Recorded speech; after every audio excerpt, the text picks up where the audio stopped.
What's the deal? It's Randall, and today I'm back with another video. Once again, I have a 2020 Hellcat Charger. It's wide body. They recently came out. Everyone's starting to like them. You know, they did a redesign, and so the bumpers were changed around, the fender flares were changed around, and so had some nice little updates. But I'm gonna talk about 5 things that I dislike about the exterior of the vehicle. And so I'm gonna tell you why. Some things can be resolved, some things you really can't resolve. But let's go over it and we'll see what we come up with. And so as seen in my last video, one of the things that I disliked about the vehicle were the OEM side markers. So as you can see right here, I have a set of color match side markers installed on the vehicle, and so it completes the look of the fender flare. You have blue going all the way across, and that's going to give you that look that's going to make it look like it's a complete fender flare. So that was one of the first things that I resolved on the vehicle, and you can see the front and the back.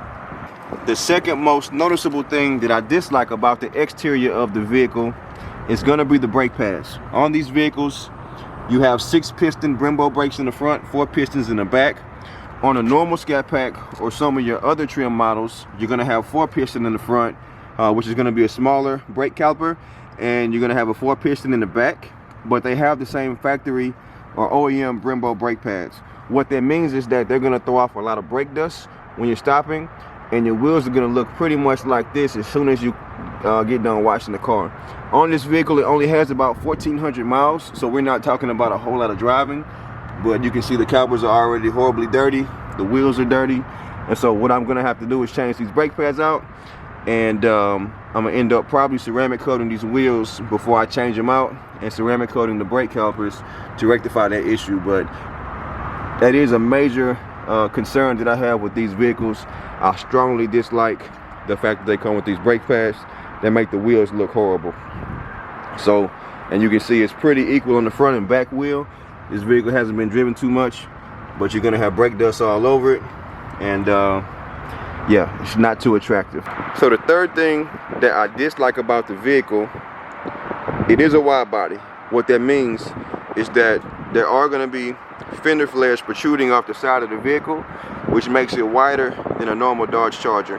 And so what that means is that when you put this thing in the garage, if you have a tight garage, see, I bought the car without measuring my garage, and so I do have another larger vehicle, and so when I put this thing in, it's real tight to walk around. And so what that means is that I've already put a small scratch, which I have to fix, but I've already put a small scratch in the finish by walking by the vehicle and not paying enough attention to what I was doing. And so if you're not careful, you're walking around the vehicle, whether you're in a parking lot or in your garage or wherever, you'll catch one of those flares and you'll scratch that flare and you'll have to get it fixed. And so I'm gonna take care of that. It's not nothing major, but I didn't have that problem, or as much of a problem, of course, with my Slim Charger, which did not have the wide body on. So something to keep in mind, you know, just be mindful when you're walking around the car that you do have these flares out now, which are gonna protrude a couple of more inches off the vehicle. And so if you have a 1-car garage and you have stuff on either side of the garage,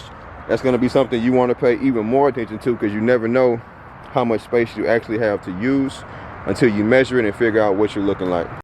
So another thing that I dislike about my Charger, at least on the 2020 wide body, I haven't checked the regular body Charger, but what they have here is a flush gas cap.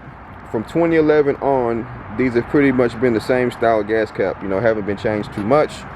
But on this gas cap, there used to be a button that you would press on the inside of the car to access the fuel door and gas cap.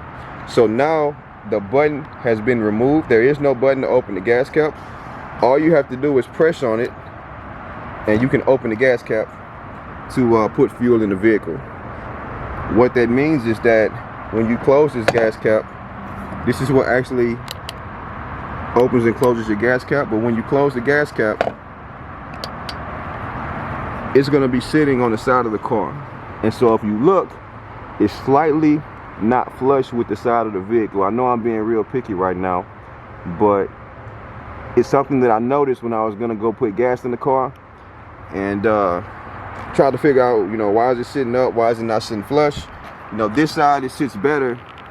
So this side is actually more flush with the side of the car than the other side, but it is closed. And so right now I can still pull it up even though it's down, but if you press it, it pops it up, and so it kind of floats over the the closing mechanism. And so I strongly dislike that feature on the 2020s. Hopefully they take note and do away with it, but for right now, we gotta work with what we have. But the one thing that I dislike about the rear end is going to be the rear spoiler. The spoiler is different from the normal Hellcat spoiler that came out when the Hellcats were released in 2015. And so it's a little bit more flat, has less curvature to it. And you know, it is color matched to the vehicle, which is a nice touch. But the shape I'm really not feeling. I don't know if I'm gonna put a wicker bill on here or any type of aftermarket additions, but I'm definitely gonna change the spoiler out because it's just too flat for my taste. I'd rather have something a little bit more aggressive and with a little bit more curvature to it. That's something I will be addressing in the future, but it's just something to take note of, as this is one of the few things that were changed in addition to the wide body on the exterior of this vehicle. But other than that, all in all, I mean, with any car you get, there's gonna be things you like, there's gonna be things you dislike, and you kind of have to just roll with it and do what makes you happy. And so in this case, I am satisfied with the vehicle, but it could use a couple of refinements, which will be addressing the majority of them over the course of me having this car. But it needs a couple of refinements to kind of get it to that next level and to get it show ready and to kind of make it my own at least. And so just a quick video, a few things that I would change if I had a chance to give some input as to how this car was put together. But other than that, we'll continue on with this build, and y'all be seeing it again soon. So y'all be safe. All right, peace. Pulling up, shut it down when I'm pulling up.